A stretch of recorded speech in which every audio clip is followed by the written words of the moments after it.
అండి అందరికీ నమస్కారం. నా పేరు అడ్డూరి. మీరు చూస్తున్నారు అడ్డూరి ఛానల్. ఈరోజు ఎపిసోడ్ 14 సాటర్డే నాగార్జున గారు ఎపిసోడ్ నడుస్తుంది. అయితే ముందుగా మీ చూసే ప్రతి ఒక్కరికి నేను అడిగేది ఏంటంటే, దయచేసి నా ఛానల్ సబ్స్క్రైబ్ చేయండి, లైక్ చేయండి. అలాగే మీ అమూల్యమైన సలహాలను సూచనలను కామెంట్ రూపంలో తెలియజేస్తారంటే అనుకుంటున్నాను.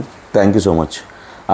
ఎపిసోడ్ 14 నాగార్జున గారు రావడంతోనే కొన్ని విషయాలు ఏవైతే తప్పులు జరిగాయని మనం లాస్ట్ వీక్ నుండి మనం చూస్తున్న ప్రేక్షకులను ఫీల్ అవుతున్నామో అదే పాయింట్ల మీద ఆయన అయితే మాట్లాడడానికైతే రెడీగా. ముందుగా కెప్టెన్సీకి సంబంధించి ఒపీనియన్స్ అడిగారు అందరినీ. అసలు ఏంటి, ఫెయిరా అన్ఫెయిర్, మీకు ఏమనిపించిందని ప్రతి ఒక్కరిని పర్సన్ టు పర్సన్ అడిగారు.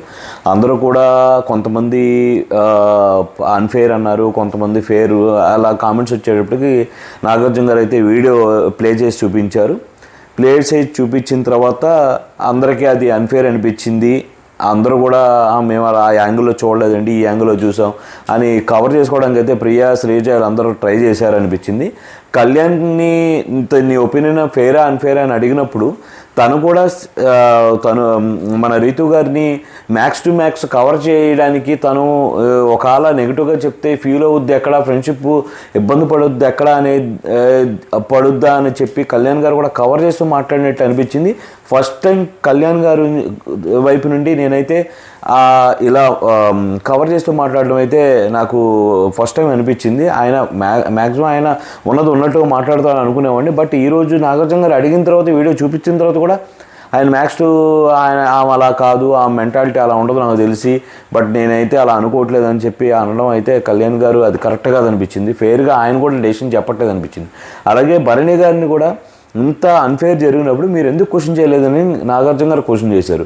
బట్ ఇక్కడ ఏమనిపిస్తుంది అంటే, నాకు కూడా పర్సనల్లీ అదే అనిపించేది. నేను పెట్టే ప్రీవియస్ వీడియోలో కూడా నేను పెట్టింది అదే. రేలంగి మావయ్య అనిపించుకోవాలనుకుంటే బిగ్ బాస్లో కుదరదు, రేలంగి మావయ్యలో అవసరం లేదు. మీకు అన్యాయం జరుగుతున్నప్పుడు మీరు డిఫెండ్ చేసుకోవాల్సిన అవసరం ఉంది. అదే నాగార్జున గారు కూడా అడిగారు. మీరు అడగకుండా అలా ఉంటారంటే కుదరదు. అక్కడ మీకు అన్యాయం జరిగినప్పుడు ఎందుకని అడగలేదంటే, లేదు సార్ దాని డిబేట్కి వెళ్ళొద్ది ఎందుకని చెప్పానంటే, అంటే మంచితనం అనిపించుకోవడానికి మీకు నష్టం జరిగినా పర్వాలేదు అనుకుంటే రేపు పొద్దున్న మిమ్మల్ని హౌస్లోనే బయటకు పంపిస్తారు. మీరు వచ్చింది కాన్సెప్ట్ అది కాదు కదా. మీరు కంపల్సరీ ఆ హౌస్లో ఉండాలని చెప్పి వచ్చారు కాబట్టి మీరు ఫైట్ చేయాలి. అంతే తప్ప కాంప్రమైజ్ అవుతానంటే ఎవరో ఫీల్ అవుతారని చెప్పి హౌస్లో ఉంటే జనాలు కూడా మిమ్మల్ని బయటకు పంపించే అవకాశాలు ఉంటాయి అని యాజ్ ఏ వ్యూవర్గా కూడా నా ఫీలింగ్ అది. అయితే మొత్తానికి అందరూ ఆ వీడియో సెకండ్ టైం కూడా రిప్లై చేసి రీతుని కూడా అడిగారు, ఏంటి నీవు ఫెయిర్గా ఫీల్ అవుతున్నావా, దీన్ని డెసిషన్ నువ్వేమని ఫీల్ అవుతున్నావు అంటే, లేదు సార్ నేను ఆ యాంగిల్లో చూడలేదు, యాక్చువల్గా నేను ఏమైనా చూస్తున్నా అంటే డెఫినెట్గా నువ్వు ఇంకో వీడియో కూడా చూపించారు. వీళ్ళిద్దరు చాక్లెట్ ఇచ్చుకుంటున్నప్పుడు, పవన్ ఈమెకు చాక్లెట్ ఇస్తున్నప్పుడు డైరెక్ట్గానే చెప్పింది, ఈ వారం నువ్వు కెప్టెన్ అవుతావా, ఓకే నేను కెప్టెన్ చేస్తాను అన్నట్టు. అంటే ఈమెకి సంచాలకుగా వస్తా లేదనేది ఆమె చేతిలో లేదు, కానీ ఎక్కడ అవకాశం దొరికినా నేను నీకు ఇస్తాననేది అయితే మెంటల్గా ఫిక్స్ అయింది. ఇప్పుడు సంచాలకుగా వచ్చిన తర్వాత ఆబ్వియస్లీ డెసిషన్ మేకింగ్ ఆమె చేతిలోనే ఉంటుంది కాబట్టి ఆమె డెసిషన్ తీసుకుని ఇచ్చింది అనేది ఓపెన్గా ప్రూవ్ అయింది. అది వీడియోల రూపంలో నాగార్జున గారు చెప్పారు. బట్ నాగార్జున గారు ఇంకా అంతకన్నా ఎక్కువ స్ట్రాంగ్గా చెప్తే ఖచ్చితంగా రీతు చౌదరి ఇంకా డిప్రెషన్కి వెళ్ళొద్దనే ఉద్దేశంతో నాగార్జున గారు కూడా చాలా కంట్రోల్గానే మాట్లాడాలని నాకైతే అనిపించింది. ఈవెన్ అక్కడ ఉన్న ప్రేక్షకులను కూడా అడిగితే, ఆడియన్స్ని కూడా అడిగితే ఒక ఆమె చాలా క్లియర్గా చెప్పింది, ఏదైతే తను చేసిందో అది అన్ఫేర్ అనిపించింది. యాజ్ వెల్ యాజ్ ఈ ఎవరైతే శ్రీజ, ప్రియా, ఈ కామనర్స్ ఉన్నారో సైడ్ నుంచి తన మైండ్ని రీడ్ చేసేసి తన మైండ్ ఇన్ఫ్లుయెన్స్ చేశారని అయితే ఖచ్చితంగా చెప్పారు. కరెక్ట్గా నేను ఏదైతే అనుకున్నా అదే ఫీలింగ్ తను కూడా చెప్పారు. ఎస్, వాళ్ళు ఆమెని ఇన్ఫ్లుయెన్స్ చేస్తారు.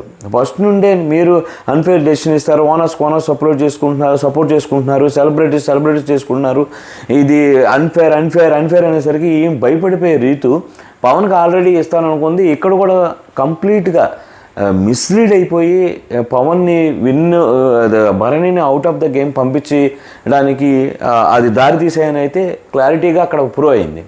అయినా సరే రీతు నా తప్పు ఏమైనా ఉంటే క్షమించండి అని అంటాం తప్ప, లేదమ్మా నాగార్జున గారికి అప్పుడు కోపం వచ్చి, లేదమ్మా నువ్వు తప్పు చేయలేదు, మేమందరం తప్పు చేసాంలే, మేమే ఫీల్ అవ్వాలి, నువ్వు ఫీల్ అవ్వకూడదు అని చెప్పానంటే అప్పుడు ఆ మాట అనిన తర్వాత, లేదు సార్ నా తప్పు ఉంది నేను ఒప్పుకుంటున్నానని అన్నారు. ఇదంతా అయిపోయిన తర్వాత లాస్ట్కి హరీష్ గారికి ఆ కెప్టెన్సీ బ్యాడ్జ్ తీసుకొని స్టోర్ రూమ్లో పెట్టామని చెప్పారు నాగార్జున గారు. అప్పుడు శ్రీజ తగుదనమ్మా అనుకుంటూ మధ్యలో ఎంటర్ అయిపోయి లే సార్, పనిష్మెంట్ ప్లేయర్కి ఎలా ఇస్తారు సార్, సంచాలకు తప్పు చేస్తా అని చెప్పి మధ్యలో దూరిపోయి పానకంలో పొడగలాగా అప్పటికే ప్రియాని శ్రీజాని తుత్తు అని పెద్ద దాంట్లో దూరిపోతారని చెప్పి తిట్టిన నాగార్జున అప్పుడే తిట్టారు. అయినా ఏముండదు, దులిపేసుకొని మళ్ళీ ఇప్పుడు ఆయన్ని లోపల బ్యాడ్జ్ తీసుకెళ్ళి లోపల పెట్టారు. పవన్ అడిగిన తర్వాత నాగార్జున గారు పెట్టారు. ఇదొక పాయింట్. పవన్ ఏమని అడిగారంటే, పవన్ నీకు ఇది సాటిస్ఫాక్షన్గా అనిపిస్తుందా, ఫెయిర్గా అనిపిస్తుందా అని అడిగితే, లేదు సార్ నేను మళ్ళీ ఆడి గెలుస్తాను సార్, నాకైతే ఫెయిర్ అనిపించట్లేదు, నాకే అనిపించింది ఆ వీడియో చూశాక. నేను కూడా స్టాప్ అయిన తర్వాత నేను కూడా పెయింట్ రాశాను కాబట్టి నాకు కూడా ఫెయిర్ అనిపించట్లేదు సార్ అని చెప్పి అన్నాడు. ఆయన ఒప్పుకుంటే శ్రీజ మధ్యలో లాస్ట్ డెసిషన్ మేకింగ్ తీసుకొని ఆయన తీసుకెళ్ళే టైంలో లేచి అంటే మళ్ళీ అన్నాడు, నేను తుత్తుతో నువ్వు కూర్చోమ్మా, నువ్వు నీకేం సంబంధం, నువ్వు మాట్లాడతావు. ఆయన ఒప్పుకొని మళ్ళీ గెలుద్దామని ఆయన అనుకుంటే నువ్వు మధ్యలో దూరి మాట్లాడతావని చెప్పి నిజంగా. అలాగే సునీల్ శెట్టి గారు ఆడిన విధానం లాస్ట్ వీక్ అయితే నిజంగా తను ఫస్ట్ వీక్కి సెకండ్ వీక్కి చాలా ఇన్వాల్వ్మెంట్ గ్రాఫ్లో చాలా హ్యూజ్ చేంజెస్ వచ్చాయి.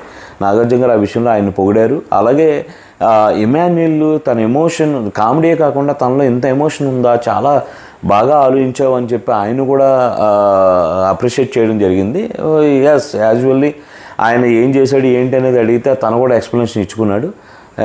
ఇచ్చుకున్న తర్వాత ఎవరు రాముని గేమ్ గెలిచిన విధానంలో ఆయన సైలెంట్గా ఉండడం కానీ డిఫెండ్ చేసుకోకపోవడం కరెక్ట్ కాదు. బట్ నువ్వు హరీష్ గారి విషయంలో ఏదైతే టేక్ కేర్గా పెట్టిన తర్వాత ఆయన బాగోగులు చూసుకున్నది కాక తినమంటే తినలేదని చెప్పి నువ్వు నామినేట్ చేసిన విధానం చాలా బాగుంది.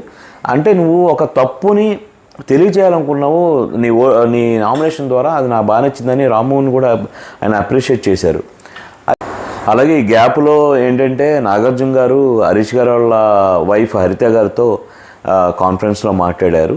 ఏమండి ఎలా ఉంది, మీరు అక్కడ ఏమన్నా దీనివల్ల ఎఫెక్ట్ ఏమైనా అవుతున్నారా, ఏమన్నా మీ ఇంటి దగ్గర మీకు ఏమన్నా దీనివల్ల ఇబ్బందులు ఏమైనా ఉన్నాయా అని చెప్పి లైవ్లో వీడియో తీసుకొని మాట్లాడారు. ఆమె అయితే అదేం లేదు సార్, బాగానే ఉంది, అంతా బాగానే ఉంది, ఒకటైతే చెప్పండి వచ్చిన అవకాశం ఎలాంటిది, ఎందుకు వెళ్ళారు, నెక్స్ట్ ఏం చేయాలనేది మాత్రం ఈ 3 విషయాలు ఆయనతో చెప్పండి అని చెప్పి ఆవిడ కూడా నాగార్జున గారు కోరుకోవడం. నాగార్జున గారు తప్పకుండా చెప్తానమ్మా, ఆయన వచ్చిన ఇంటెన్షన్ దేనికి, ఆ హ్యూమర్ అంతా ఎక్కడ దాచిపెట్టారనే విషయంలో నేను మీ మాటలు నేను తెలియజేస్తానని కూడా నాగార్జున గారు చెప్పడం జరిగింది. ఈ వారం అంతా కూడా శ్రీజ ప్రియా విషయంలో ఏదైతే నేను ఇరిటేటింగ్గా ఫీల్ అయినా యాజ్ ఎ వ్యూవర్గా, అంటే జనాలు కూడా మ్యాక్స్ టు మ్యాక్స్ నేను నా ఫ్రెండ్స్తో కానీ ఎవరితో డిస్కస్ చేసినప్పుడు వీళ్ళిద్దరి గురించి చాలా నెగిటివ్గా మాట్లాడారు. ఎందుకు అన్ని విషయాల్లో దూరిపోతారు, తనకు సంబంధం లేని విషయాల్లో కూడా దూరిపోయి ఏదో వీళ్ళకి నచ్చినట్టు అవసరంతా నడుచుకోవాలనేటట్టు బిహేవ్ చేస్తారనేది నేను పదే బయట వినేది. సేమ్ నాగార్జున గారు కూడా ఇద్దరిని లేపి ఏంటి అసలు మీరిద్దరు ప్రాబ్లం ఏంటని ప్రతి దాంట్లో దూరిపోయి మాట్లాడడం, దానికంటే ఒక ఇది లేకపోవడం, మీరు మాట్లాడే మాటల్లో ఒక ఇది లేకపోవడం, ఎందుకు ఇవన్నీ జరుగుతాయి. అలాగే దీని పేరేంటి ఈ ప్రియా గారు వచ్చేసరికి ఏదైతే కాలచక్రం విషయంలో డెసిషన్ మేకింగ్ తీసుకుందో ఏంటంటే అక్కడ కళ్యాణ్ గారు ఒక చేత్తోనే పట్టుకోవాలండి చక్రాన్ని. కాకపోతే కళ్యాణ్ సునీల్ శెట్టి గారిని పడేసే క్రమంలో 2 చేతులతో 2 హ్యాండిల్స్ని పట్టుకున్నారు. అది ఆ రోజు చూసే తనూజ ఆ విషయాన్ని ప్రియాకి ఎంత తెలియజేసినా సరే తనూజని పట్టించుకోలేదు ఆ రోజు. సో ఆ విషయంలో కూడా నాగార్జున గారు ఆమెను క్వశ్చన్ చేశారు, నీకేమనిపించింది అమ్మా, నీ జడ్జిమెంట్ విషయంలో నీకేమనిపించింది అంటే, లేదు సార్ నాకు అన్ఫేర్ అనిపించింది నాకు అని చెప్పి తను ఒప్పుకున్న తర్వాత ఓకే ఏం మాట్లాడక్కర్లేదని కూర్చోబెట్టారు. అలాగే ప్రియాకి సంబంధించి తను తీసుకున్న సంచాలక డెసిషన్స్ ఏవైతే 2 ఉన్నాయో ఆ 2 కూడా డైరెక్ట్గా సునీల్కి ఎఫెక్ట్ అయ్యేలాగే చేశారు. తను ఈ కాలచక్రంలో కూడా నాగార్జున గారు వీడియో చూపించిన దాంట్లో క్లియర్గా ఉంది, ఆయన ఒక చేతితో హ్యాండిల్ చేయాల్సిన చక్రం యొక్క కర్రని 2 చేతులతో హోల్డ్ చేసి పట్టుకున్నారు. అది ఒక ఇద్దరు సంచాలకులు ఉన్నప్పుడు ఒక సంచాలకు ఒక డెసిషన్ తీసుకున్నప్పుడు రెండో సంచాలకు దానికి వాల్యూ ఇవ్వాలి. ఖచ్చితంగా వాళ్ళిద్దరు డిస్కస్ చేసుకొని మీరేం చూశారు, ఎందుకంటే అది కళ్యాణ్ ఏదైతే చేశాడో అది ప్రియా చూడలేదు. మరి ప్రియా తీసుకున్న డెసిషన్, సంజన గారికి తీసుకున్న డెసిషను తనూజ గారు వాల్యూ ఇచ్చినప్పుడు తనూజ తీసుకున్న డెసిషన్ని ప్రియా కూడా వాల్యూ ఇవ్వాలి కదా. బట్ ఇక్కడ ఏం జరుగుతుందంటే ఫస్ట్ నుండి కామనర్స్ వాళ్ళ ఒక సింపతి సర్కిల్లో ఉండిపోయి ప్రతిదాన్ని వాళ్ళకు అనుకూలంగా ఒక సింపతి కార్డుతో మేము కామనర్స్ అనే సింపతి కార్డుతో వాళ్ళకి మైలేజ్ పెంచుకోవడానికి ట్రై చేశారు తప్ప అక్కడ జెన్యూనిటీ ప్రతి పాయింట్లో లేకుండా తీసేస్తున్నారు. గేమ్ని ప్రతిసారి ఇన్ఫ్లుయెన్స్ చేయడానికి ట్రై చేస్తున్నారు. ఈవెన్ ఇప్పుడు బాస్కెట్ టాయ్స్ని దాచుకునే టాస్క్లో కూడా తను సునీల్ శెట్టి తను కాపాడుకోవడం కోసం టాయ్స్ని పదే పదే ఫ్లోరాని కానీ సంజనాని కానీ దగ్గర రాకుండా క్లాత్ని చెయ్యి ఊపాడు. అది ప్రియా ఎలా అంటే మీరు మ్యాన్ హ్యాండింగ్ చేస్తున్నారు కాబట్టి మిమ్మల్ని ఎలిమినేట్ చేస్తున్నాను రౌండ్ నుంచి అని అప్పటికి సునీల్ శెట్టి గారు చెప్తున్నారు. నేను కొట్టలేదండి, క్లాత్ను కొట్టానమ్మా అంటే, లేదు మీరు కొట్టారు, మీరు ఎలిమినేట్ అయ్యారని చెప్పి ఇది రెండో ఛాన్స్ కూడా తీశారు. సో ఇలా ఒక మైండ్ సెట్తో డెసిషన్ తీసుకోవడం అనేది వీళ్ళకి పరిపాటే. ఎందుకంటే ఈ కామనర్స్ ఈ చూడండి ఈరోజు జరిగిన దాంట్లో మనీషా అంటాడు, లేదు సార్ మీరు చెప్పిన దాని ప్రకారం అయితే నేను రాంగ్ చేశాను అంటాడు. శ్రేజ అంటది, లేదు సార్ అవును సార్ అప్పుడు అలా అనుకున్నాను సార్ అంటది. ఇవేం చూస్తారేమో ప్రియా అయితే ప్రతి దాంట్లో మిస్టేక్లు చేసి అవతల మిస్టేక్లు ఎంచుతూ ఉంటుంది. అసలు ఆ నేచర్ ఏంటో ఫ్లిప్ అవ్వడం ఏంటో దేనికి ముందు ఫస్ట్ రావడం నాగార్జున గారు ఆ కెప్టెన్సీ గురించి మాట్లాడినప్పుడు ఆమెమో అవును సార్ అన్ఫేర్గా అనిపించింది సార్, తప్పు అనిపించింది, నేను రాంగ్ డెసిషన్ అంది. మళ్ళీ ఇప్పుడు చూపిస్తేనేమో లేదు సార్ 4 సెకండ్లు 3 సెకండ్లు టైం ఇచ్చాం పట్టుకోవడానికి కాబట్టి ఫెయిర్ అనిపిస్తుంది సార్ అని మాకు ఫ్లిప్ అయింది. నాగార్జున గారు అదే అన్నారు, నువ్వు 2 సార్లు 2 రకాలుగా మాట్లాడతావు ఏంటమ్మా అని చెప్పి. సో ఇది కరెక్ట్గా అనిపించట్లేదు. వాళ్ళ మైండ్ సెట్ గేమ్కి జెన్యూనిటీ ప్రతి చోట పోతుంది. అసలు అలా కాదు కదా, మనం ఏంటో మనం ప్రూవ్ చేసుకోవడమే బిగ్ బాస్లోకి వచ్చింది. మీరు అది ఫెయిల్ అయిన రోజు మీరు గేమ్లో ఉండరు. మొత్తానికి హరీష్ గారితో నాగార్జున గారు మాట్లాడారు. ఏదైతే లాస్ట్ వీక్ అంతా ఆయన ఫుడ్ మానేసి ఎలా అయితే ఉన్నారో ఇప్పుడు అంతా ఓకేనా అది ఇది అని చెప్పి మంచిగా అడిగారు. అలాగే తనూజ గారిని ఈ విషయంలో ఆయన అన్నం తినడానికి కారణమైన తనూజ గారిని కూడా అప్రిషియేట్ చేశారు. ఒక తల్లిలాగా ఆయన్ని కన్విన్స్ చేసిన విధానం చాలా బాగుందని చెప్పి అప్రిషియేట్ చేశారు. అలాగే బిగ్ బాంబ్ పేల్చారు నాగార్జున గారు. ఏంటంటే ఇప్పటి వరకు టెనెంట్స్గా ఉన్న సెలబ్రిటీస్ ఎవరైతే ఉన్నారో వాళ్ళు ఓనర్స్గా మారుతారు.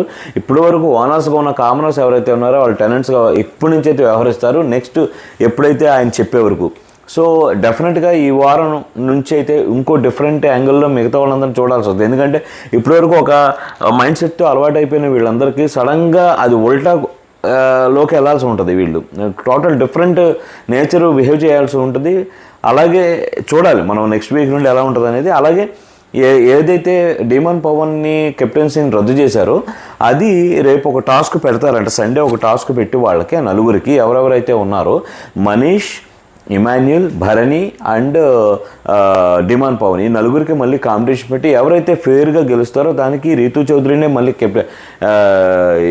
సంచాలకుగా పెట్టారు. ఎవరు గెలుస్తారో చూసి రేపు నాకు తెలిసి నెక్స్ట్ వీక్కి కెప్టెన్ని అనౌన్స్ చేస్తారని అయితే అర్థమవుతుంది. ఇది ఈరోజు ఎపిసోడ్ 14 సాటర్డే ఎపిసోడ్. అందరికీ రిక్వెస్ట్ చేస్తున్నాను, దయచేసి నా ఛానల్ని సబ్స్క్రైబ్ చేయండి, లైక్ చేయండి, షేర్ చేయండి. అలాగే కామెంట్ రూపంలో మీ విలువైన సలహాలు ఇస్తారని అయితే ఆశిస్తున్నాను. Thank you so much.